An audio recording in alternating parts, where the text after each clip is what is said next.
हे guys, good morning, Radhe Radhe. कैसे हैं आप सब? आई होप आप लोग बहुत अच्छे होंगे।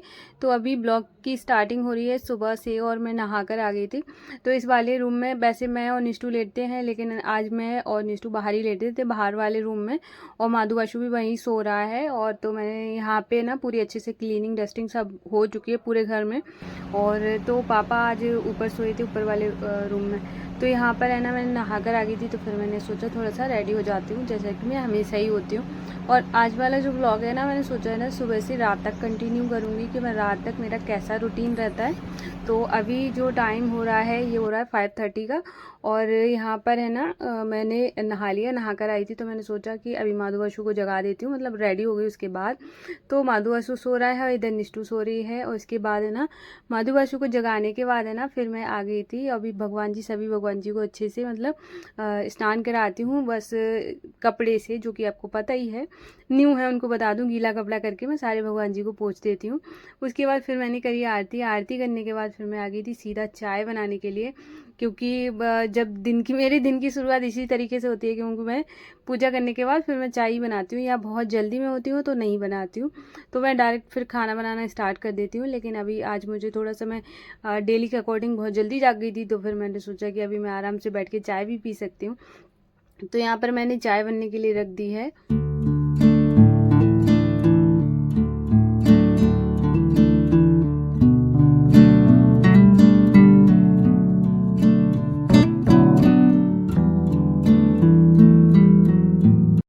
तो मैंने जैसे मैं जब पूजा करती हूँ, अगर निष्ठू को थोड़ा सा भी सुनाई दे जाए घंटी की आवाज़ है ना, तो वो जाग जाती है। तो मैंने आज है ना, उस कैसे भी करके सुन लिया होगा, तो वो जाग कर आ गई थी, बोली मम्मा पूजा कर ली। मैंने कहा हाँ पूजा हो गई है। तो वो तब मैंने ना उसको, मैं डेली दूध ही देती हूँ उसको, लेकिन उसका आज चाय पीने का मन था, तो फिर मैंने ना उसके लिए भी चाय ले ली थी। लेकिन मैंने क्या किया था, उसके वाले जो कप में ना थोड़ा दूध ऐड कर देती हूँ। जब मुझे लगता है उसका मन है, तो मैं इसमें थोड़ा सा दूध डाल देती हूँ, और चाय नहीं देती हूँ। और उसके बाद है ना, फिर मैंने माधु आशु को दूध दे दिया था, और यहाँ पर मैं भी चाय लेके बैठ गई हूँ। और सुबह सुबह का टाइम होता है कि मुझे पता नहीं क्या हो गया है, मैं सिंचन, मासा एंड बियर, ये मुझे पता नहीं कितने पसंद आते हैं। मैं बहुत ज़्यादा देखती हूँ। और तो कई बार तो मतलब मुझे ऐसे लगता है कि घर वाले क्या कहते होंगे, मतलब बच्चे देखे तो समझ आता है कि बड़े बड़े लोग भी सिंचन देख रहे हैं। तो मुझे सिंचन बहुत पसंद है। तो यहाँ पर मैंने चाय पी ली, उसके बाद फिर मैं यहाँ पे बना रही हूँ आज आलू टमाटर की सब्ज़ी। और तो यहाँ पर मैंने सोचा सब्ज़ी छौंक देती हूँ। और तो क्योंकि जितना जल्दी काम हो जाता है उतना ही जल्दी अच्छा रहता है, क्योंकि गर्मी बहुत ज़्यादा हो रही है। और गर्मियों में तो स्पेशली ऐसे, जैसे बहुत सारे घरों में क्या होता है ना, कि मेरे मेरे यहाँ पर भी सेम है कि जब कोई खाता है तभी रोटी बनती है। तो अगर आपके यहाँ पे भी ऐसा है, तो मैं बोलूँगी कि आप सब्ज़ी बनाकर रख लीजिए और आटा लगा कर रख दीजिए, जब बोलें तब सेक दीजिए। लेकिन मेरे साथ क्या हो जाता है कि मुझे डबल डबल हो जाता है, कि मुझे क्लीनिंग ज़्यादा करनी पड़ती है, क्योंकि मैं भोग बनाती हूँ। तो अभी बनाया, फिर क्लीन किया, फिर माधु आशु को बनाया, बीच में किसी ने आवाज़ दे दी कि अभी बना दो, तो उन माधु आशु का रोक के उनका बनाने लगी। तो ऐसे करके मुझे क्लीनिंग ज़्यादा करनी पड़ती है। और अदरवाइज़ तो मैं अगर करूँ ना, तो मुझे ज़्यादा टाइम नहीं लगेगा। तो यहाँ पर दूध रखा हुआ था, तो मैंने यहाँ पे माधु आशु के लिए सोचा रबड़ी बना दूँ। और मुझे रबड़ी बनाना बड़ा आसान लगता है। और ये वाली जो कढ़ाई है बिल्कुल नहीं जलती, अगर आपको, मैं एक आध बार उसको चला देती हूँ और बिल्कुल भी चिपकती नहीं है, तो मुझे बहुत अच्छा लगता है। इस वाली ये कढ़ाई है ना, बहुत मोटी है तो अच्छी है। और ज़्यादा पैसे की भी नहीं आई थी कि बहुत ज़्यादा कॉस्टली हो। 250 रुपये की इतनी अच्छी कढ़ाई है, बहुत ज़्यादा अच्छी। और इसको मुझे लिए हुए कम से कम 3-4 साल हो गया है। और वो बहुत अच्छी कढ़ाई निकली। और यहाँ पर है ना, मैं अभी रबड़ी बन गई थी, तो मैंने साइड में यहाँ पर रोटी बना रही हूँ, मतलब बनने ही वाली है ऑलमोस्ट। तो यहाँ पर मैं रोटी बना लूँगी। तो सबसे पहले आज जैसा कि मैं जल्दी जाग गई हूँ, तो माधु आशु का खाना पहले बन रहा है। तो मैंने यहाँ पर रोटियाँ सेक ली हैं, 2 रोटी, एक गाय की और एक माधु आशु की। तो यहाँ पर है ना, तो मैं माधु आशु को पहले बना के खिला दूंगी। उसके बाद फिर पापा जब जाएंगे, तो मैं पापा के लिए रोटी बना दूंगी। सब्जी तो बनी गई है, सब्जी बन गई थी, तो मैंने सब्जी नीचे रखी हुई है। अभी कुकर का ढक्कन नहीं खोला है, तो मैंने सोचा है कि जब उसका एयर निकल जाएगी तब मैं कब खोलूँगी, देखूँगी, अगर बन गई होगी तो ठीक है, नहीं दोबारा से रख दूँगी। तो यहाँ पर है ना मैंने माधव आशू के लिए रबड़ी ले ली थी, उसमें रोटी तोड़ के डाल दी है और फिर मैं जाके मैंने भोग लगा दिया था। अभी मुझे पता नहीं, मैंने रिकॉर्ड भी नहीं किया है शायद। तो यहाँ पर है ना सब्ज़ी बन गई थी तो मैंने इसमें धनिया डाल दिया था। और ये रहा पापा का खाना जो कि मैंने उनको दे दिया था। पापा खाना खाकर चले गए हैं। तो ये बाद में ना जामुन का भोग लगाया था मैंने माधव आशू को। और उसके बाद है ना किचन का पूरा काम हो गया है, रोटियां बन गई है, सब कुछ हो गया है। फिर मैंने यहाँ पे ना, कल मुझे बिल्कुल भी याद नहीं रहा कि दूध ही गर्म नहीं हुआ है। कल सुबह का दूध और ये दूसरा दिन हो गया है, तब मैंने जाके इसको गर्म करी हूँ। तो मैंने सोचा हे भगवान फटे नहीं बस, क्योंकि है ना इतना ज़्यादा दूध बर्बाद हो जाए तो बहुत दुख होगा। तो मैंने इसको गर्म करने के लिए रख दिया था और अभी ये हो गई है शाम के टाइम। तो दूध गर्म करने के बाद फिर मैंने बर्तन धुले थे, उसके बाद किचन क्लीन करने के बाद और उसके बाद झाड़ू लगाने के बाद फिर मैंने वीडियो एडिटिंग पर लगाया। मतलब वीडियो एडिटिंग में ही बहुत टाइम चला जाता है। और उसके बाद फिर मैं थोड़ी देर के लिए लेट गई थी, और मान सकते हैं आधा घंटा के लिए। उसके बाद फिर उठ गई हूँ तो मैंने सोचा काम कर लूँ। ये वाला जो काम था बहुत टाइम से पेंडिंग था, तो मैंने सोचा कि आज कर लेती हूँ। कुछ आज करूँगी, कुछ कल, तभी हो पाएगा क्योंकि इतना ज़्यादा टाइम लगेगा इसमें। तो मैंने क्या किया है, जितने सारे बेडशीट थे इसको इधर मैंने अपनी जो ड्रेसिंग वाली जो लंबा वाला सेक्शन है इसमें, वहाँ पर मैंने सारे बेडशीट रख दिए। क्योंकि क्या होता है ना कि कभी कभार ऐसी ज़रूरत पड़ती है ना, तो ढूंढना पड़ता है किधर रखी किधर रखी, सब मिक्स हो जाती हैं फिर। अच्छा मतलब काम में बहुत ज़्यादा दिक्कत होती है। और जब भी आपको जिस चीज़ की ज़रूरत है तभी आपको लगेगा कि अभी वही नहीं मिल रही है। और दूसरे वाले जो बैग मैंने दिखाया था उसमें मैंने सारे कर्टेन्स रख दिए हैं, क्योंकि मुझे अभी इस चीज़ की कोई ज़रूरत नहीं है।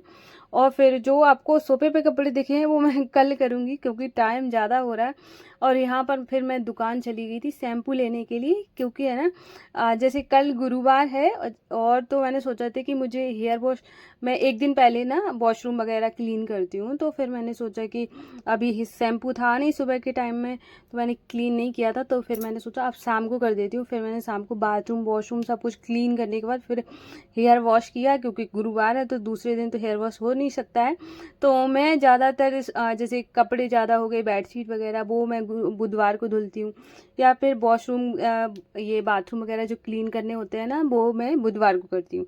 तो ऐसे करके मैं करती हूँ एक दिन पहले। उस दिन के लिए मैं एकदम प्रिपेयर रहती हूँ कि मेरा घर एकदम क्लीन है, मुझे कोई दिक्कत नहीं है, ऐसे वाला मेरा सोच रहती है। तो फिर उसके बाद फिर मैंने नहा के आई। नहाने के बाद है ना फिर बनाई मैंने अपने लिए चाय, क्योंकि और माधु आशु को जगा दिया था निष्ठू ने, क्योंकि मैं नहा रही थी तब निष्ठू ने माधु आशु को जगाया, उसको भोग लगाया। और फिर आकर मैंने सिर्फ जो आप नमकीन देख रहे हैं माधु आशु की थी, फिर मैं लेकर आ गई थी। और उसके बाद है ना फिर मैंने यहाँ पर आके फिर मैं मतलब चाय पीऊँगी। और गर्मी इतनी ज़्यादा है, कूलर के सामने से तो हटने का बिल्कुल मन ही नहीं करता। और आज है ना कंटिन्यू कंटिन्यू, क्योंकि आधे घंटे का ब्रेक कोई ब्रेक नहीं होता है, कि दोपहर में आधा घंटा ही मिला था मुझे रेस्ट के लिए। और अगर ना मिले ना तो और ज़्यादा गर्मी लगती है, बेचैनी सी होती है। तो फिर मैंने पापा को बोला, मैंने कहा आज पुलाव बना लेती हूँ। तो उन्होंने कहा ठीक है। तो यहाँ पर पापा सब्जियाँ लेकर आ गए थे। मैंने मटर नहीं थी तो मटर मंगवाई थी, और टमाटर तो थोड़े पहले से भी रखे हुए हैं तो थोड़े ही लेकर आए हैं। तो यहाँ पर जो भी सब्जी आई है ना, तो मैं उसको सबको निकाल के, मैं जो भी सब्जी आती है ना तो उसको साथ के साथ वॉश कर लेती हूँ, तब फ्रिज में लगाती हूँ। क्योंकि क्या होता है ना, हम टमाटर कभी यूज़ कर रहे हैं फिर धोकर कट करना पड़ता है। तो ऐसे मैं क्या करती हूँ, सारी चीज़ें जो भी आती हैं ना, जो मतलब धुल सकते हैं, उनको धोकर फ्रिज में लगाती हूँ, जिससे कि ना ज़रूरत पड़े तो तुरंत निकाला यूज़ हो जाते हैं। और उसके साथ ही यहाँ पे सब्जी और बैगन वगैरह जो भी आया था वो सब मैं अभी बाद में धुलूँगी। और ये जो अरबी है इसको नहीं धुलूँगी, अगर इसको धुल दो ना तो ये बहुत जल्दी ख़राब हो जाती है। क्योंकि मुझे अभी बनानी नहीं है तो मैंने इसको है ना किचन में ही रखूँगी, इसको फ्रिज में नहीं रखूँगी। और उसके बाद है ना ऐसे ये जो सब्ज़ी थी इसको मैंने धुल दिया है। और सबसे ज़्यादा अगर मुझे खुशी किसी चीज़ की होती है जब सब्ज़ी आती है, वो होती है मुझे जिंजर को देख के मुझे इतनी ज़्यादा खुशी हो जाती, क्योंकि मैं चाय पीती हूँ इसकी। तो मुझे सबसे ज़्यादा अगर कुछ खुशी देती, ये एक जिंजर, दूसरा हरा धनिया, मुझे बहुत ज़्यादा पसंद है। उसके बाद है ना फिर मैंने आरती करी। और सोया चंक्स, मैं ही बात करते करते भूल जाती हूँ। सोया चंक्स को भी मैंने ना सो करके पहले से ही रखा हुआ था। फिर मैं यहाँ पे चावल बनने के लिए रख दूँगी, क्योंकि मैं जैसे कि चाहूँ तो वैसे एक साथ मतलब छौंक कर बना सकती थी, लेकिन फिर मैं ऐसे बनाती नहीं हूँ क्योंकि माधु बाशु भी खाएगा और फिर माधु बाशु के लिए तो मुझे थोड़ा अलग तरीके से ही बनाना पड़ता है। तो मैं फ्राइड राइस की तरह बनाऊँगी इसको। तो यहाँ पर ये आ गया था साम वाला दूध, जो कि गाय का दूध आता है। तो यहाँ पर गाय का दूध आ गया था, फिर मैंने इसको पलट दिया है। अभी मैं इसको गर्म करने के लिए रख दूँगी। तो यहाँ पर सबसे पहले ना माधु बाशु का बना के मैं निकाल लूँगी। तो यहाँ टमाटर डाला है और उसके बाद थोड़े से मटर डाली थी, नमक और थोड़ी सी हींग, बस उसके बाद और चावल डाल के निकाल के रख दिया था। चावल डालना सॉरी दिखाना भूल गई हूँ। चावल डाला, उसके बाद निकाल के उनके फ्राई रख दिए। उसके बाद दोबारा से बड़ी वाली कढ़ाई ली है, उसमें मैंने ऑयल डाला, उसके बाद सोया चंक्स को डाला, अच्छे से फ्राई किया और निकाल लिया। फिर से दोबारा से ऑयल डाला, उसके बाद यहाँ पर ये वाला जो ऑयल है ना, मैं रिफाइंड ऑयल यूज़ करती हूँ जब भी बनाती हूँ। तो उसके बाद फिर मैंने प्याज डाल दिया और यहाँ पे टमाटर डाला। टमाटर मैंने थोड़े ज़्यादा डाले हैं। उसके बाद फिर मैंने यहाँ पे मटर और हरी मिर्च को मैं लंबा करके इसके इसलिए डालती हूँ क्योंकि पापा के अगर मुंह में आ जाए ना तो बहुत गुस्सा आता है उनको, क्योंकि उनको बिल्कुल भी हरी मिर्च पसंद नहीं है। तो मैं ऐसे डाल देती हूँ, जैसे कि अगर उनको दिख जाएगी ना तो वो वैसे भी नहीं खाएंगे, निकाल के रख देंगे। कभी भी आपको डालनी हो ना तो ऐसे डाल दो ना, जिसको नहीं खानी वो निकाल लेगा। फिर उसके बाद मैंने सोया चंक्स को डाला, मटर वगैरह सब डालने के बाद नमक वगैरह डाल दिया था सब। उसके बाद चावल को मैंने एक बड़े बर्तन में निकाल दिया था और यहाँ पे सारी चीज़ों को अच्छे से मिक्स कर दूँगी, क्योंकि ऐसे बनाना बहुत अच्छा रहता है। और दूसरी बात है ना, सारी जो सब्जियाँ हम यूज़ करते हैं वो अच्छे से मिक्स भी हो जाती हैं। तो मैं जब भी बनाती हूँ फ्राइड राइस ऐसे ही बनाती हूँ मैं, उसमें कढ़ाई में ही राइस को नहीं डालती हूँ मैं, बाद में ऊपर से राइस पे सब्जी डालती हूँ ऐसे करके। फिर यहाँ पे मैं छाछ ले रही हूँ। तो मैं वैसे तो रायता भी बना सकती थी, पर मैंने रायता नहीं बनाया, तो मैंने सोचा फ्राइड राइस और साथ में छाछ अच्छा लगता है। तो यहाँ पे मैंने ऑयल में जीरा और हींग का तड़का लगाया और उसके बाद सबसे पहले अपने माधु बाशु को दिया। अभी माधु बाशु खाएंगे और ये जो ऐसे बैठे हुए हैं निष्ठू ने बैठाए हैं, और फिर ये हम